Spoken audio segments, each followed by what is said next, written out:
সবাই যখন ডক্টর ইউনূসের জয়গান করছে তখন বিএনপি ব্যস্ত নির্বাচনের দাবি নিয়ে, আর এতে করে দলটির নেতিবাচক প্রভাব বাড়ছে, এমনকি সামনে বিপদ আসন্ন।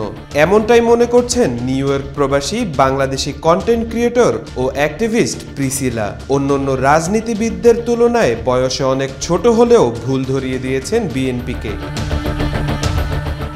আন্দোলন, রাষ্ট্রের সংস্কার, হত্যাকারীদের বিচার, ভঙ্গুর অর্থনীতি এসব সামলাতেই যখন পুরো দেশ ব্যস্ত, তখন বাংলাদেশের সবচেয়ে বড় রাজনৈতিক দল বিএনপি জোর দাবি জানাচ্ছে নির্বাচনের। আর এসব নিয়ে সামাজিক যোগাযোগ মাধ্যম ফেসবুকে পোস্ট দিয়ে আবারও আলোচনায় প্রিসিলা। ৩ এপ্রিল প্রিসিলা তার ফেসবুক পোস্টে অনেকগুলো প্রশ্ন তোলেন। কিভাবে বিপদে পা দিচ্ছেন বিএনপি? ডক্টর মোহাম্মদ ইউনূস কি নির্বাচন দেবেন? ডক্টর মোহাম্মদ ইউনূস কি মিথ্যা বলছেন? তাহলে বিএনপি কেন এত ভয় পাচ্ছে? আপনি কি মনে করছেন বিএনপির কারণে শেখ হাসিনা সরকারের পতন হয়েছে?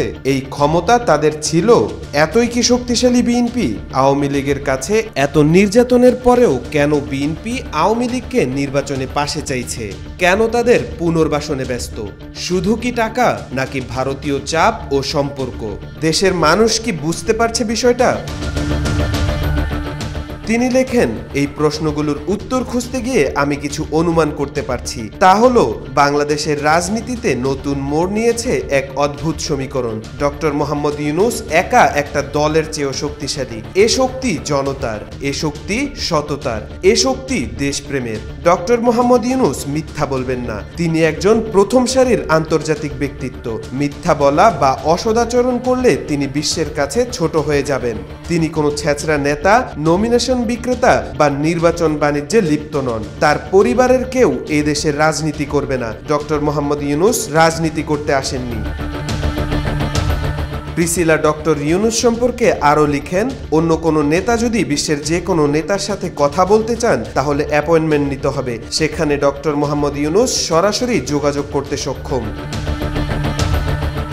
ডক্টর ইউনূস বুঝতে পারছেন ভালো কাজের বিকল্প নেই।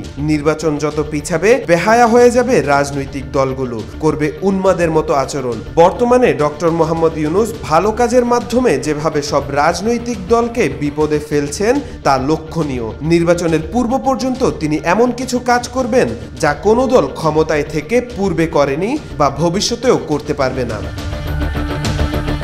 পরে ওই পোস্টে বিমান ভাড়া কমানো, নিত্য প্রয়োজনীয় জিনিসের দাম নিয়ন্ত্রণ, পাচারকৃত টাকা ফেরত আনা, সিন্ডিকেটের বিরুদ্ধে ব্যবস্থা গ্রহণ ও অপরাধ নিয়ন্ত্রণ সহ ডক্টর ইউনূস সরকারের নানান কাজের প্রশংসা করে প্রিসিলা জানান, এই কারণে ইউনূস জনগণের হৃদয়ে জায়গা করে নিচ্ছেন। সময় যতই যাচ্ছে ডক্টর ইউনূসের জনপ্রিয়তা ততই বাড়ছে। যে দলই নির্বাচন দাবি জানাচ্ছে জনগণ তাদের প্রতি বিরক্ত প্রকাশ করছে এবং তাদের জনপ্রিয়তা হ্রাস পাচ্ছে।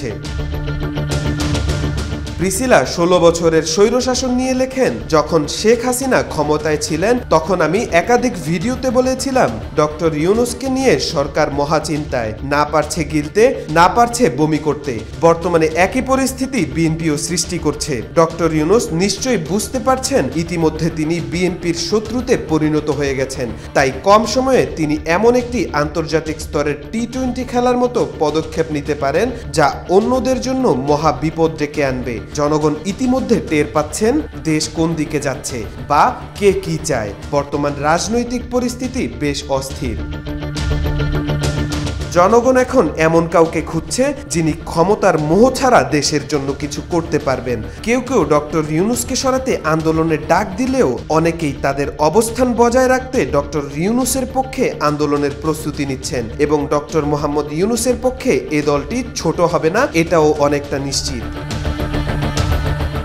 সেই পোস্টেই প্রিসিলা বিএনপিকে আহ্বান করে লিখেন, ডক্টর ইউনূস শুধু বাংলাদেশের নয় বরং বিশ্বের এক অমূল্য সম্পদ, যাকে অপমানের চরম ফল ভোগ করছে পুরো শেখ পরিবার ও আওয়ামী লীগ। 1000 বছরে একবার এমন একজন নেতা জন্ম হয়, সততা ও সঠিক মূল্যবোধের পরিচায়ক। তাকে ঠেকানোর চেষ্টা নয় বরং তার দর্শন ও কাজকে স্বাগত জানানোই সময়ের দাবি।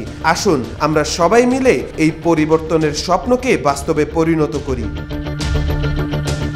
প্রিসিলা লেখেন, ডক্টর মোহাম্মদ ইউনূস ক্ষমতালোভী নন, তার বয়স প্রায় শেষ, মৃত্যুর খুব কাছাকাছি দাঁড়িয়ে দেশকে একটু পরিবর্তনের একমাত্র চেষ্টায় দেশের প্রতিটা মানুষকে একটু সুখের ছোঁয়া দিতে আপ্রাণ চেষ্টা করে যাচ্ছেন এই মহান ব্যক্তি, যার চাওয়ার কিছু নেই, পাওয়ার কিছু নেই।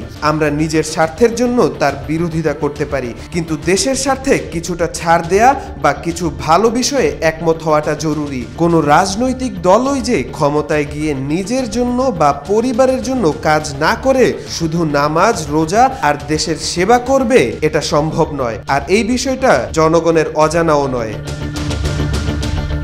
তাওফিকুল ইসলাম, আজকাল।